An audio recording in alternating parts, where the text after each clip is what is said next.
एक गरीब इंसान जिसके पास ना ही अपना घर था रहने के लिए, ना खाने के लिए पैसे, वो एक दिन सरकारी हॉस्पिटल में गया अपना इलाज करवाने के लिए। वहाँ पर उसका मुफ्त का इलाज करने से पहले रिसेप्शनिस्ट ने उसे थोड़ा गुस्से में पूछा, पहले कहीं काम करते थे?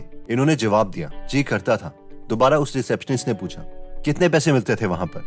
इस गरीब इंसान ने पूछा, जी। रिसेप्शनिस्ट ने दोबारा कहा, अरे पैसे कितने मिलते थे पैसे? इस इंसान ने जवाब दिया, मेरी लास्ट सैलरी 12 करोड़ रुपए थी। अब इससे पहले कि आप कुछ सोचें कि ये सच भी है कि नहीं, तो ये सच स्टोरी है टोनी रीज की, जिन्होंने एक कंपनी बनाई थी कार बग के नाम से, जो कि व्हीकल ट्रैकिंग सिस्टम बनाती थी। यानी किसी भी कार को या इंसान को हम ट्रैक कैसे कर सकते हैं। ये गूगल मैप से पहले की बात थी, लेकिन ये कंपनी फेल हो गई। इनकी वाइफ ने इन्हें छोड़ दिया और एक जवान लड़के से शादी कर ली। इनकी एज ज्यादा हो गई है और काम करने में अब डिफिकल्टी होती है। इनके सारे पैसे खत्म हो चुके हैं और अब ये एक होम बस में रहते हैं और यही इनका अब घर है। टोनी रोज कहते हैं कि पहले मेरी बहुत से दोस्त क्योंकि मेरे पास बहुत से पैसे थे, आज कोई दोस्त नहीं है क्योंकि मेरे पास कोई पैसे नहीं। Before in my life I had lots of friends, but only because I had a lot of money.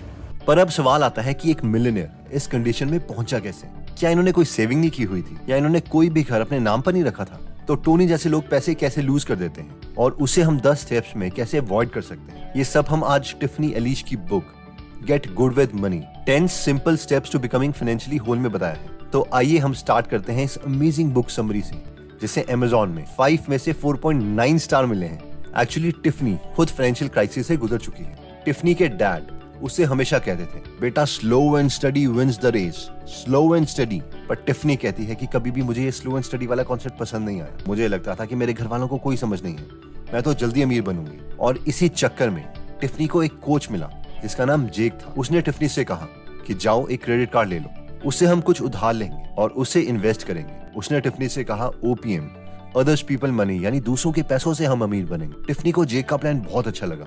उसने क्रेडिट कार्ड से 75,000 रुपए निकलवा लिए और जेक को दे दिए। इतना ही नहीं, टिफनी को बहुत जल्दी अमीर बनना था, इसलिए उसने एक और गुरु का बिजनेस बिल्डिंग पर कोर्स कर लिया 50,000 रुपीज का। हुआ ये कि जेक उसके 75,000 रुपीज लेके भाग गया और बिल्डिंग बिजनेस का कोर्स 50,000 रुपीज की वैल्यू नहीं दे पाया। इस वक्त टिफनी क्रेडिट कार्ड के उधार में भी थी, उसके पास स्टूडेंट लोन भी था और होम लोन भी चल रहा था। इन शॉर्ट, उसे अपने डैड की बात याद आई कि एक्चुअली में slow and steady wins the race. इसलिए उसने सोचा कि सबसे पहले वो मनी के बेसिक्स को समझे। उसने बहुत से सक्सेसफुल फ्रेंड्स की हेल्प ली, बुक्स को पढ़ा और करीब 10 साल में फाइनेंशियली होल बन गई। उसने नोटिस किया कि फाइनेंशियल फ्रीडम और फाइनेंशियली होल बनना एक दूसरे से डिफरेंट है और फाइनेंशियली होल बनने में 10 स्टेप्स आते हैं, जिसमें स्टेप नंबर 1 हमें 10% फाइनेंशियली होल बनाता है और यह है बजटिंग। ये स्टेप सबसे इजी है, लेकिन ये स्टेप कंप्लीट करने के बाद बहुत से लोग कह देते हैं, ओ यार इतने ज्यादा पैसे मैं इस चीज में वेस्ट कर रहा था, मेरी तो सेविंग ही 0 है, मैं लाइफ में कर क्या रहा था अभी तक, एक्सेट्रा। पर टिफनी कहती है कि इस स्टेप से हमें डरने की जरूरत नहीं है। इस स्टेप को हमें सेलिब्रेट करने की जरूरत है कि हम अपनी फाइनेंशियल कंडीशन के बारे में सच में जानते हैं। ये वैसे ही है कि कई बार हमें हेल्थ के लिए भी लग रहा होता है कि कुछ गड़बड़ है, लेकिन फिर भी हम उसका मेडिकल टेस्ट नहीं करवाते और बाद में हमें उसके कंसिक्वेंसेस झेलने पड़ते हैं। इसमें बेसिकली हमें 3 चीजें करनी है। पहली चीज है कि हमें मनी इन लिस्ट बनानी है, यानी हमारे पास टोटल मंथ में पैसे कितने आते हैं। दूसरी चीज, हमें मनी आउट लिस्ट बनानी है, यानी हम किन किन चीजों में पैसे खर्च करते हैं। कई चीजें इंपॉर्टेंट हैं जैसे कि बिजली का बिल, पानी का बिल एक्सेट्रा, और कई चीजें बिल्कुल यूजलेस होंगी। तीसरी चीज, जो भी हम पैसे वेस्ट कर रहे हैं यानी मनी आउट वाली लिस्ट से, उन सब बचे पैसों को हमें सेव करना है। लेकिन ये तभी होगा अगर हम खुद से खुद के पैसों को बचा सकें, और ये तब होगा जब हम इसे ऑटोमेट कर देंगे, यानी पैसे मंथ के शुरू में ही ऑटोमेटिकली बैंक अकाउंट से कट जाएंगे। स्टेप 2 हमें 20% फाइनेंशियली होल बनाता है और ये कहता है कि सेव लाइक अ स्क्विरल। ये हम सबको पता है कि पैसे तो हमें सेव करने हैं, लेकिन हम में से मैक्सिमम लोग ये सोचते हैं कि हमें पैसे इसीलिए सेव करने हैं ताकि बाद में हम उसे खर्च कर सकें। लेकिन टिफनी बोलती है कि हम पैसे इसलिए सेव नहीं कर रहे कि हम उसे खर्च कर पाए, बल्कि इसलिए सेव कर रहे हैं ताकि फ्यूचर में हमारे पैसे उसे और पैसे बना के दें। यानी हमारे 100 रुपए के नोट हमें 10-10 रुपए के नोट बना के दें। तो इससे पहले कि हमारे सेव किए हुए पैसे फ्यूचर में हमें बच्चे पैदा करके दें, हमें उन्हें सेव करना पड़ेगा एक स्क्विरल की तरह, एक गिलहरी की तरह, जो सर्दियों के लिए अपना खाना सेव करती रहती है। इसका बेस्ट मेथड अगेन ऑटोमेशन ही है, ताकि पैसे खुद सेव होते रहें। जितना ज्यादा हमारे लिए सेव्ड पैसे निकालना मुश्किल होगा, उतना ही ज्यादा टाइम तक हमारे पैसे सेव्ड रहेंगे। इसलिए एफडी या आरडी में पैसे सेव करना बेटर है as compared to normal saving account की। स्टेप नंबर 3 हमें 30% फाइनेंशियली होल बनाता है। ये कहता है कि डिग आउट ऑफ डेट। क्या आपको पता है कि किसी भी बैंक का बिजनेस मॉडल क्या है? यानी वो पैसे कमाता कैसे है। जिन्हें नहीं पता तो कोई भी बैंक लोगों से पैसे लेता है जिसके लिए वो उन्हें कम रेट ऑफ इंटरेस्ट देता है, लेट्स से 6%, और उसके बाद उन्हीं पैसों को वो बाकी लोगों को लोन पे दे देता है ज्यादा इंटरेस्ट पे, लेट्स से 11%। तो ये डिफरेंस 11% माइनस 6% इज टू 5%। ये बैंक की कमाई है और ये कंपाउंड होता रहता है। यानी अगर आपने बैंक का लोन देने में एक भी ड्यू डेट मिस कर दी तो अगली बार हमारे इंटरेस्ट पर इंटरेस्ट लगेगा जो हमें कंगाल कर सकता है। इसलिए उधार को खत्म करना एक प्रायोरिटी होनी चाहिए। अगेन, हम अपनी विल पावर से नहीं जीत सकते, इसीलिए डेट पेमेंट को भी हमें ऑटोमेट करना पड़ेगा। अगर हमारे पास 2-3 लोन है और जैसे ही एक लोन हम पूरा खत्म कर देते हैं तो इसका मतलब ये नहीं है कि हम जितने पैसे से उसकी इंस्टॉलमेंट दे रहे थे उस पैसों को अब हम खर्च करने लगे, बल्कि हमें उस लोन की इंस्टॉलमेंट भी अगली बार नेक्स्ट लोन में देनी है ताकि एक एवलांचे इफेक्ट क्रिएट हो और सारे डेट जल्दी खत्म हो जाए। स्टेप नंबर 4 हमें 40% फाइनेंशियली होल बनाता है। ये कहता है स्कोर हाई। जब पहली बार टिफनी एक लड़के से मिली जिससे वो शादी करने वाली थी तो उसने उस लड़के से पूछा, तुम्हारा क्रेडिट स्कोर क्या है? हम में से जिन लोगों को नहीं पता तो हर देश में क्रेडिट स्कोर होता है जो बेसिकली बताता है कि हमारी फाइनेंशियल हालत कैसी है। इसे किसी एग्जाम के मार्क्स की तरह हम इमेजिन कर सकते हैं। इंडिया में हम सिबिल स्कोर मेजर करते हैं जो कि 300 से 900 तक का होता है। 750 से ज्यादा का सिबिल स्कोर अच्छा माना जाता है, यानी अगर हमें लोन दिया जाएगा तो हम उसे रीपे कर सकते हैं। इसलिए कई एप्लीकेशन जैसे कि नावी टाइप हमें 750 प्लस का सिबिल स्कोर पर बिना कोई पेपर के 5 लाख तक का लोन देने को तैयार हो जाती है, क्योंकि ये एक ऐसा नंबर है जो अकेले काफी एक्यूरेसी तक प्रेडिक्ट कर सकता है कि जिसे लोन दिया गया है क्या उसकी फाइनेंशियल हालत ठीक है या नहीं। Navi personal loans. My good salary and CIBIL score over 750 got me an easy loan of 5 lakh. तो उसका मतलब ये नहीं है कि हम लोन ले लें, बस जब हमें अपना सिबिल स्कोर पता होगा तो हमें फीडबैक मिलता रहेगा। हाई सिबिल स्कोर का और क्या फायदा होगा इसके बारे में हम आगे बात करेंगे। स्टेप नंबर 5 हमें 50% फाइनेंशियली होल बनाता है जो कहता है लर्न टू अर्न। टिफनी की एक फ्रेंड थी सैंडी जो कि एक ह्यूमन रिसोर्स मैनेजर थी, लेकिन उसके साथ साथ उसने एक टी शर्ट का साइड बिजनेस खोला था। बेसिकली 20,000 रुपए की इन्वेस्टमेंट से इन्होंने ये बिजनेस स्टार्ट किया और इन टी शर्ट्स को Amazon पर सेल किया और करीबन 50 लाख रुपए कमाए। इतना ही नहीं, अब ये स्मॉल बिजनेस स्ट्रैटेजिस्ट भी बन चुकी है जो लोगों को अब यही काम सिखाती है और इससे काफी अच्छा अर्न कर लेती है। इन शॉर्ट ये साइड हसल्स ही हमें जल्दी फाइनेंशियली होल बना सकते हैं। स्टेप नंबर 6 हमें 60% फाइनेंशियली होल बना सकता है और ये कहता है इन्वेस्ट लाइक एन इन्वेस्टर। अगर अभी हम किसी भी यंगस्टर से पूछें कि इन्वेस्टिंग क्या है तो सबको पता है कि ये एक मेथड है जिससे पैसे से पैसे कमाए जा सकते हैं। लेकिन अगर हम पूछें कि वो इन्वेस्टिंग से कितना कमाना चाहते हैं तो सब के सब वॉरेन बफेट की तरह बिलियनर बनना चाहते हैं। बट ऑथर के अकॉर्डिंग ये एक इडियोटिक थिंकिंग है। हमें इन्वेस्टिंग के लिए 3 स्टेप्स चाहिए। स्टेप 1 हमें ये पता होना चाहिए कि हमें रिटायरमेंट के टाइम अप्रोक्सीमेटली कितना अमाउंट चाहिए। ये एक प्रैक्टिकल नंबर होना चाहिए, करोड़ों रुपए नहीं। स्टेप 2 हम महीने की कितनी सेविंग कर सकते हैं और हमें कितने % इंटरेस्ट रेट चाहिए होगा ताकि हम अपना स्टेप 1 वाला नंबर अचीव कर सकें। इसके लिए हम रूल ऑफ 72 यूज कर सकते हैं। ये रूल कहता है कि हमें अपने पैसे डबल करने के लिए कितना रेट ऑफ इंटरेस्ट चाहिए होगा। फॉर एग्जाम्पल, अगर 10 साल में हमें अपने पैसे डबल करने हैं तो हमें 72 को 10 से डिवाइड करना है और हमें अप्रोक्सीमेटली 7.2% चाहिए होंगे 10 साल में अपने पैसे डबल करने के लिए। फाइनली आता है step number 3, decide where to put your money.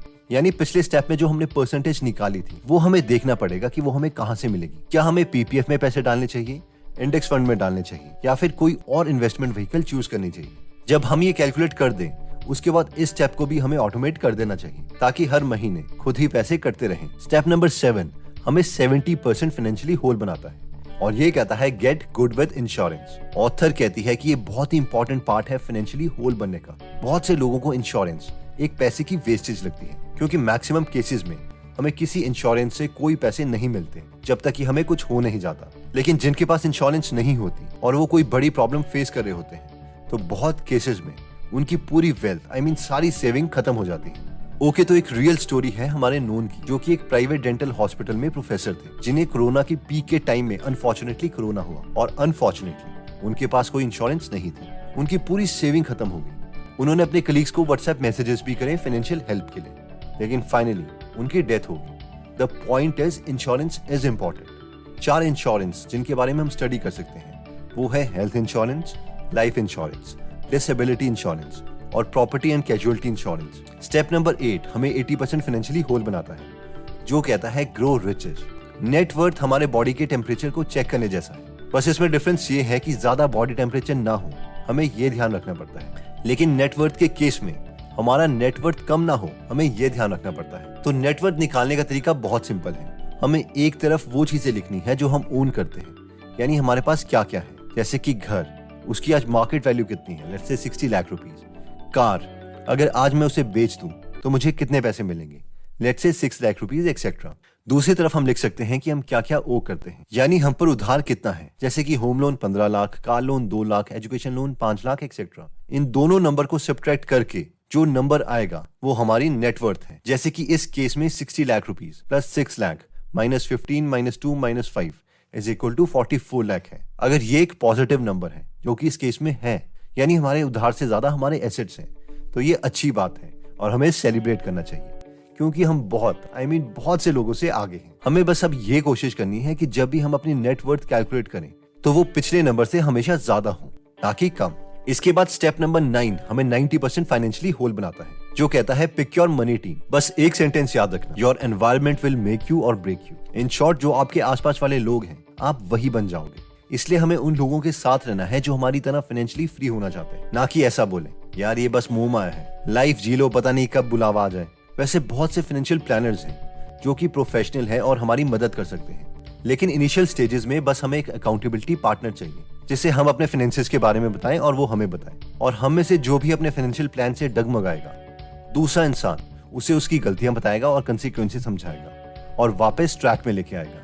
Step number 10 हमें 100% फाइनेंशियली होल बनाता है और ये कहता है लीव अ लीगेसी, यानी इन शॉर्ट हमें ये प्लान करना है कि मरने के बाद हमारी वेल्थ का क्या होगा। अब जैसे ही हम इस स्टेप की बात करते हैं तो 2 रिएक्शन आते हैं। रिएक्शन नंबर 1, हमें डर लगता है क्योंकि हमें अपनी मौत के बारे में सोचना है, क्योंकि मैक्सिमम लोग कभी खुद से भी ये बात नहीं कहते कि हमें मरना है।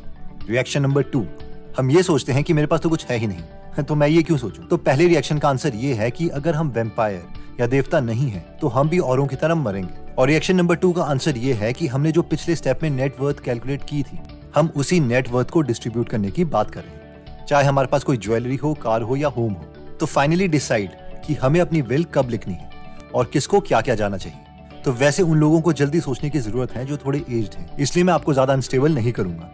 फाइनेंशियल होलनेस के लिए ये पॉइंट भी इंपॉर्टेंट है, जो हमें किसी ना किसी पॉइंट पर सोचना ही पड़ेगा। तो जल्दी से याद कर लेते हैं कि फाइनेंशियली होल बनने के लिए 10 स्टेप कौन से थे। हम 10% फाइनेंशियली होल तब होंगे जब हमें ये पता होगा कि हम पैसे कमा कितने रहे हैं और खर्च कितने कर रहे हैं और एग्जैक्टली किन किन चीजों पर खर्च कर रहे हैं। हम 20% फाइनेंशियली होल तब बनेंगे जब हम हर वेस्टफुल चीज पर पैसे ना खर्च के उन्हें सेव करें और मैक्सिमम सेविंग ऑटोमेशन से ही होगी। 30% फाइनेंशियली होल हम तब बनेंगे जब हम अपने उधार को चुका दें। इसे भी हमें ऑटोमेट ही करना पड़ेगा। जो भी लोन हम कंप्लीट कर देते हैं तो उसकी इंस्टॉलमेंट दूसरे लोन को खत्म करने में जानी चाहिए, और जब सारा लोन खत्म हो जाए तो ये पैसा सेव होना चाहिए। सेव होने का मतलब ये नहीं है कि हमें फ्यूचर में ये पैसे खर्च करने हैं, बल्कि ये मतलब है कि ये पैसे हमें फ्यूचर में और पैसे कमा के देंगे। 40% फाइनेंशियली होल बनने के लिए हमें अपना क्रेडिट स्कोर कैलकुलेट करना पड़ेगा और कोशिश करनी है कि हमारा सिबिल स्कोर 750 से ऊपर रहे। 50% फाइनेंशियली होल बनने के लिए हम साइड हासिल कर सकते हैं, यानी कोई साइड बिजनेस। 60% फाइनेंशियली होल बनने के लिए हमें प्लान करना पड़ेगा कि हमें रिटायरमेंट में कितना पैसा चाहिए और उसी के अकॉर्डिंग कोई इन्वेस्टमेंट व्हीकल चूज करनी पड़ेगी। 70% फाइनेंशियली होल बनने के लिए हमें इंश्योरेंस प्लान्स को अच्छे से समझ के इंश्योरेंस खरीदनी है। 80% फाइनेंशियली होल बनने के लिए हमें अपनी नेटवर्थ कैलकुलेट करनी है और उसे इंक्रीज करना है। 90% फाइनेंशियली होल बनने के लिए हम कोई फाइनेंशियल एक्सपर्ट की हेल्प ले सकते हैं या किसी फ्रेंड को ही अकाउंटेबिलिटी पार्टनर बना लें, जिसका गोल भी वही है जो हमारा गोल है।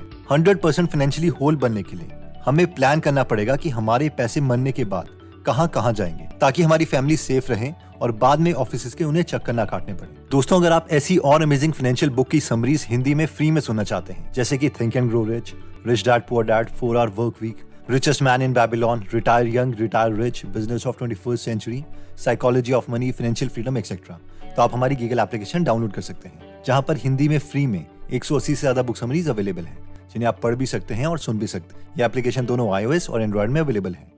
तो अगर आप फाइनेंशियल नॉलेज मिस नहीं करना चाहते तो इस एप्लीकेशन का लिंक हम डिस्क्रिप्शन और फर्स्ट कमेंट में दे देंगे। एनीवेज दोस्तों, अगर आप ऐसी नॉलेजेबल वीडियोस मिस नहीं करना चाहते तो सब्सक्राइब करने के बाद बेल का बटन दबाना मत भूलिएगा। आप कमेंट करके ये भी बता सकते हैं कि आप नेक्स्ट वीडियो किस टॉपिक पर चाहते हैं। जल्दी हम आपसे दोबारा मिलेंगे। जय हिंद।